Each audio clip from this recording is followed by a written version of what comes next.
रात के करीब 3 बज रहे थे। चमकते हुए चांद की रोशनी और हवा में हल्की खुनकी, ये सब कुछ आकिल, जैन और सारा के लिए मामूल की बात थी। जब वो शहर के एक सुनसान जंगल की तरफ जा रहे थे, ये जंगल किसी नक्शे में नहीं था। लोग कहते थे जो यहाँ दाखिल होता है वो कभी वापस नहीं आता, या वापस आता है लेकिन मंजिल कभी वही नहीं रहती। ये रास्ता सही लग रहा है? सारा ने हल्की सी डर के साथ पूछा। जैन ने हंसते हुए कहा, चलो थोड़ी एडवेंचर की ज़रूरत है। आकिल ने सर हिलाते हुए कहा, मुझे अच्छा नहीं लग रहा। वो तीनों गहरी दरख्तों के बीच से चल पड़े, पत्तों की खिशखिश और दूर कहीं से जानवरों की आवाज़ें। सब कुछ मामूल की बात लग रही थी। पहला मोड़ आया। सारा ने कहा, यहाँ दाएं नहीं? जैन ने कहा, नहीं, शायद बाएं। लेकिन जब वो बाएं मुड़े, पिछले रास्ते की यादें धुंधला गईं, जैसे वो कभी वहां मौजूद ही नहीं थे। रात के 3 बजने वाले थे और जंगल का हर दरख्त, हर पत्ते की सरसराहट उनके दिल की धड़कन तेज कर रही थी। फिर एक धुंधली रोशनी नजर आई, दूर एक छोटा सा कैंप। चलो देखते हैं, जैन ने कहा। वो कैंप की तरफ बढ़े, लेकिन जितना वो आगे बढ़े, कैंप दूर होता गया और जंगल के रास्ते बदलने लगे। हर मोड़, हर दरख्त पहले से मुख्तलिफ, और अब वो सब रास्ते उलझे हुए लग रहे थे।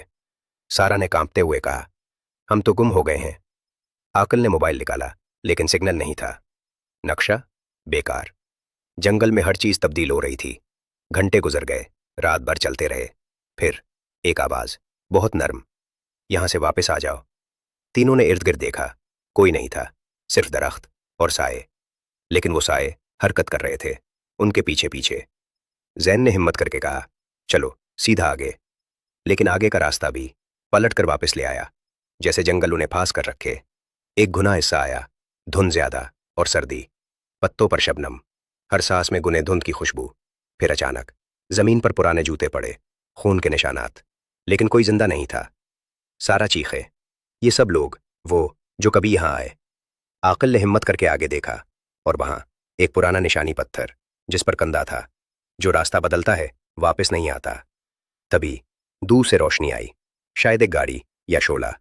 तीनों ने भागकर रोशनी की तरफ जाना चाहा, लेकिन जैसे ही वो दौड़े, रोशनी दूर हो गई और रास्ते फिर बदल गए। हर कदम के साथ जंगल और भी गहरा होता गया और आवाजें करीब आने लगी, आहिस्ता आहिस्ता, सरगोशियां। तुम्हें वापस नहीं जाने देना। तीनों ने एक पुराना दरख्त देखा, उसके नीचे एक छोटा सा कैंप सा था। लेकिन जब वो करीब गए, कैंप बदल गया। अब वो वहां नहीं था, सिर्फ खाली जमीन और घुने दरख्त। रात के करीब 5 बज गए थे। तीनों थक गए, लेकिन जंगल ने उन्हें छोड़ा नहीं। रास्ते, हर मोड़, हर दरख्त नए से नए रास्ते दिखा रहा था, और पुरानी यादें धुंधली हो रही थीं। अचानक जमीन के अंदर से एक आवाज आई, यहां रहो हमेशा।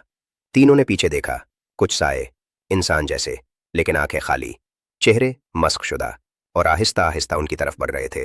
सारा ने चीखा, हमें यहां से निकलना है। जैन और आकिल ने पीछे देखा। रास्ते पहले जैसे थे, लेकिन जितना वो पीछे जा रहे थे, साए करीब आ रहे थे। और फिर एक झटके में सायों ने उन्हें घेर लिया, तेजी से, अंधेरे में। उनके चीखें और फिर खामोशी।